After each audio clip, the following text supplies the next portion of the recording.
दोस्तों नमस्कार। देखिए, आज हम लोग बात करेंगे भारत के भूगोल के बारे में। यहाँ पर हम लोग कुछ समय में भारत के बारे में बहुत कुछ चीज़ें समझेंगे जिनसे अक्सर प्रश्न पूछे जाते हैं।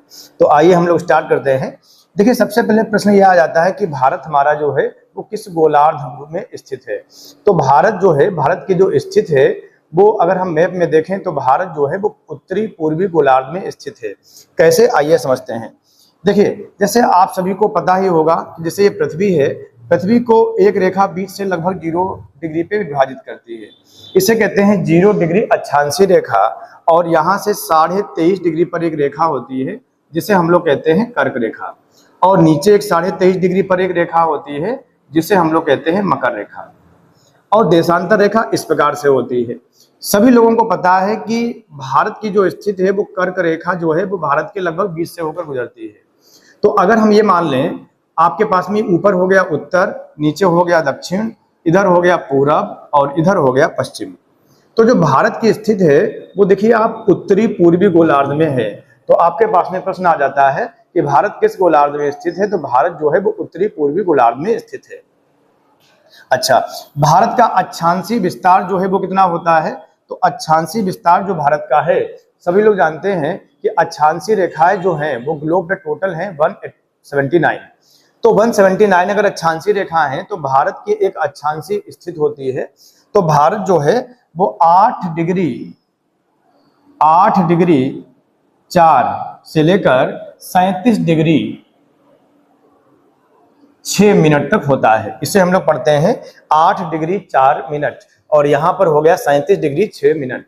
तो भारत का जो अक्षांशीय विस्तार है वो 8 डिग्री 4 से लेकर 37 डिग्री 6 है। वहीं अगर हम देशांतरी विस्तार देखें तो देशांतरी विस्तार जो इसका है वो है आपका 68 डिग्री 7 मिनट से लेकर 97 डिग्री और 25 मिनट।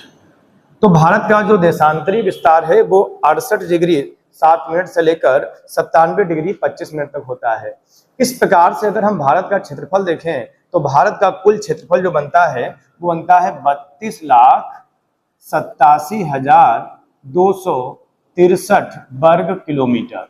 तो भारत का जो कुल क्षेत्रफल है वो है 32,87,263 वर्ग किलोमीटर, जो कि पूरे विश्व के क्षेत्रफल का अगर देखा जाए तो पूरे विश्व के क्षेत्रफल का 2.43% है।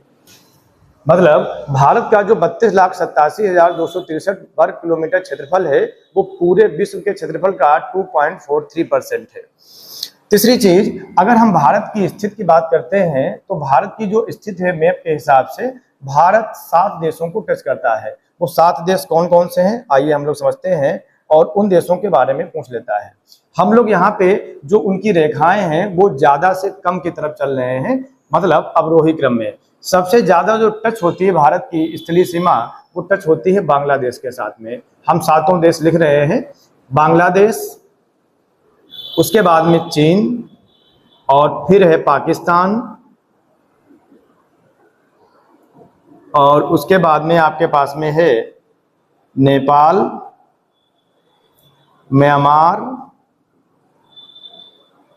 भूटान और अफगानिस्तान। भारत जो है वो 7 देशों की सीमाओं को टच करता है। सबसे ज्यादा जो सीमा टच होती है वो बांग्लादेश की टच होती है और बांग्लादेश की जो सीमा टच होती है 97 किलोमीटर। और जो चीन की सीमा जो भारत के साथ में टच होती है वो है 3488 किलोमीटर। अगर हम पाकिस्तान की बात करें तो पाकिस्तान की जो सीमा टच होती है वो है 3323 किलोमीटर। और अगर हम नेपाल की बात करें तो इसकी जो सीमा टच होती है वो है 1751 किलोमीटर और म्यांमार की वो है 1643 किलोमीटर। अगर हम बात करते हैं भूटान की तो इसकी जो सीमा टच होती है वो 699 किलोमीटर और अफगानिस्तान की जो सीमा टच होती है वो 106 किलोमीटर।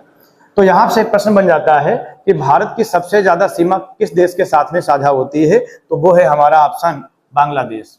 बांग्लादेश के साथ में भारत की जो सीमा साझा होती है वो 4097 किलोमीटर और जो सबसे कम साझा होती है वो है आपके साथ में अफगानिस्तान और इसकी जो सीमा है वो है 106 किलोमीटर।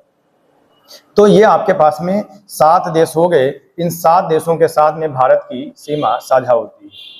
अब हम यहाँ पे देख रहे हैं कि भारत के बीच से होकर एक रेखा गुजर रही है। इस रेखा को हम लोग कहते हैं कर्क रेखा। और यहाँ पर आपको एक रेखा दिखाई दे रही है जिसे हम लोग कहते हैं देशांतर रेखा। और ये जो देशांतर रेखा है ये है 82.5 डिग्री। अब यह गुजरती कहाँ से है 82.5 डिग्री रेखा? ये उत्तर प्रदेश के प्रयागराज में नैनी जो पड़ता है वहां से गुजरती है, जो कि भारत के समय का मापन होता है यहाँ से। अब पहले हम बात करते हैं कि कर्क रेखा भारत के कितने राज्यों से गुजरती है। तो हम लोग पश्चिम से लेकर पूरब साइड की तरफ चल रहे हैं। पश्चिम से पूरब की तरफ जो भारत की कर्क रेखा है वो किन किन राज्यों को टच करती है? तो ये 8 राज्यों को टच करती है। वो कौन कौन से हैं? हम लोग पश्चिम से पूरब साइड में लिख रहे हैं। सबसे पहले है गुजरात, फिर है आपका राजस्थान, और फिर है आपका मध्य प्रदेश, उसके बाद में है छत्तीसगढ़,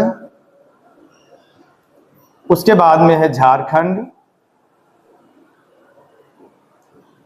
और उसके बाद में है पश्चिम बंगाल,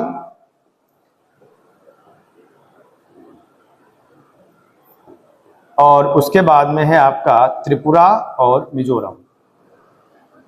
त्रिपुरा और लास्ट में जो टच करता है वो है आपका मिजोरम।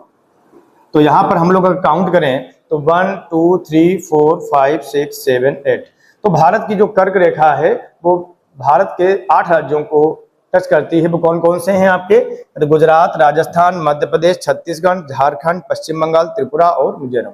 अगर हम बात करते हैं 82.5 डिग्री जो देशांतर रेखा है वो कितने राज्यों को टच करती है? तो वो 5 राज्यों को टच करती है। वह कौन कौन से हैं हम लोग उनको भी देख लेते हैं।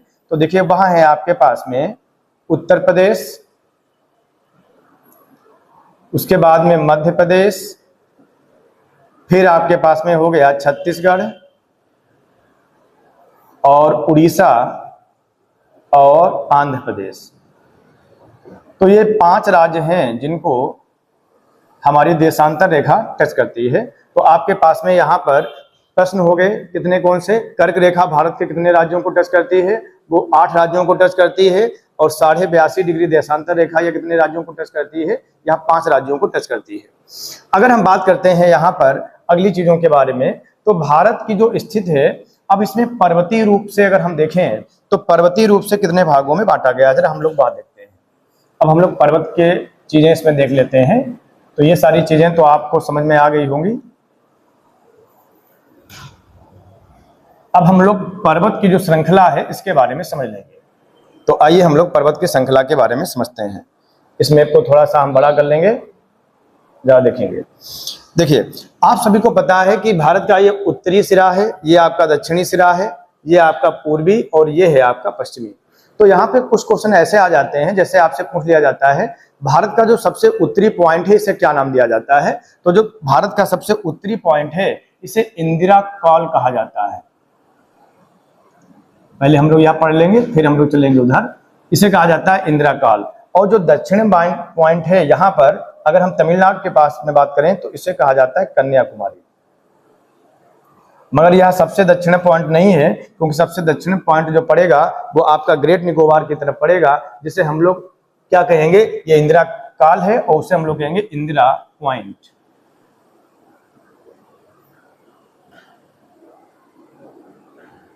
उसे हम लोग कहेंगे इंदिरा पॉइंट। वहीं अगर हम बात करते हैं भारत का पश्चिमी जो सिरा है वो उसका बिंदु कौन सा है? तो वो है आपका गौर माता। ये कहां पड़ता है? ये पड़ता है गुजरात में। और अगर हम पूर्वी बिंदु की बात करते हैं तो जो पूर्वी बिंदु है इसे हम देते हैं किबिथु। और ये आपका कहां पड़ता है? ये आपका पड़ता है अरुणाचल प्रदेश में। अरुणाचल प्रदेश। तो आपने यह देखा कि भारत का अगर हम उत्तरी बिंदु देखें तो वो कौन सा है? इंदिरा काल। अगर हम दक्षिणी बिंदु देखें, सबसे दक्षिणी बिंदु पूछेंगे तो इंदिरा पॉइंट। अगर हम लोग मुख्य भूमिका पूछेंगे तो कन्याकुमारी। वहीं अगर हम पश्चिमी बिंदु देखेंगे तो गौर माता। और अगर हम आपका पूर्वी बिंदु देखेंगे तो इसमें होगा किबिथु। अब हम यहाँ पे बात करते हैं भारत को पर्वतीय रूप से अगर हम हिमालय के रूप में देखते हैं तो हिमालय के रूप में क्या है सिस्टम, जरा ये हम चीजें समझेंगे। आइए देखते हैं। देखिए सभी को पता है कि जो हमारा हिमालय है उसको हम लोग 4 भागों में बांटेंगे। सबसे पहला जो भाग है इसे हम लोग कहते हैं, ये जो यहाँ से स्थित होगा इसे हम लोग कहेंगे ट्रांस हिमालय। अगर हम उसके नीचे देखेंगे तो उसके नीचे जो हमारा हिस्सा होगा इसे हम लोग कहेंगे बृहत हिमालय या महान हिमालय, और उसके नीचे जो आपका स्थित होगा इसे हम लोग कहेंगे मध्य हिमालय, और उसके नीचे अगर जो स्थित है उसे हम लोग कहते हैं शिवालिक। तो आपके पास में 4 रूप से हमने विभाजित किया। जो पहला है आपका ट्रांस हिमालय, जिसे हम लोग ट्रांस हिमालय कहते हैं, और उसके बाद में आपका कौन सा आएगा, बृहत हिमालय, और उसके बाद में आपका आएगा मध्य हिमालय, और सबसे लास्ट में नीचे अगर हम देखेंगे तो इसे हम लोग कहेंगे शिवालिक। तो हम लोग हिमालय को 4 भागों में बांट रहे हैं। सबसे पहले ट्रांस हिमालय, फिर आपके पास में बृहत हिमालय, मध्य हिमालय और शिवालिक। ट्रांस हिमालय में कुछ श्रेणियां पड़ती हैं, वो कौन कौन सी हैं, जैसे काराकोरम, लद्दाख, जास्कर और कैलाश। अगर हम लोग बृहत हिमालय फिर मध्य हिमालय में इसमें बात करेंगे तो इसमें भी कुछ श्रेणियां पड़ती हैं, जैसे पीर पंजाल, धौराधर और इस टाइप से, और फिर नीचे है शिवालिक। अगर हम बात करते हैं यहाँ पर ट्रांस हिमालय में, तो यहाँ पर भारत में एक चोटी स्थित है जिसे आप लोगों ने नाम सुना होगा, K2 गॉडविन ऑस्टिन।